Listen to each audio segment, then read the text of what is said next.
النهارده نكمل مجموعه التبس عن البروفيشنال ايميل.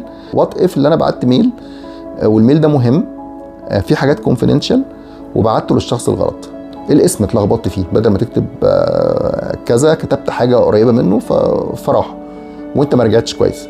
طيب في الحاله دي انت لازم تعمل ريكول للميل دلوقتي حالا عشان الميل ما يوصلوش.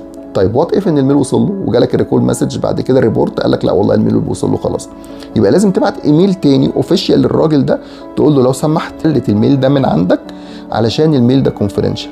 كده انت حطيته هو في مسؤوليه كبيره، حطيته هو في مسؤوليه اللي هو ما ينفعش يبعت الميل ده لحد وما ينفعش يقول المسج لحد، لازم يدلته من عنده. لو هو عمل كده يبقى هو اللي مش بروفيشنال.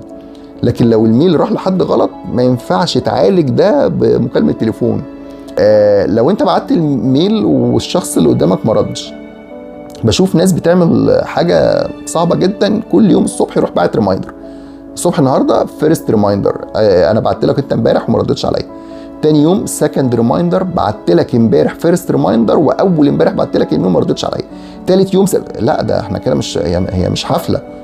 انت بعت الميل النهارده، انت محتاجه ايرجنت ولا لا؟ اساسا محتاج الريبلاي النهارده او بكره او زين 1 ويك ولا محتاجه بعد شهر ولا مش فارق معاك؟ لو الموضوع ايرجنت قوي وانت محتاج رد، خلاص انت بعت الميل وبعت له ريمايندر بعديها بيوم او يومين وما ردش، ابعت لمديره او ابعت له سايس مديره ومنشن مديره اللي انا محتاج منك سبورت عشان الحاجه دي ايرجنت. لكن ال 10000 ريمايندرز مش هيحلوا لك حاجه، مش هيصلحوا لك حاجه. فبلاش فيرست وسكند وثيرد فورث ريمايندرز، لان في الاخر بتبقى شكلها مش حلو ويبان ان انت كمان شخص ضعيف.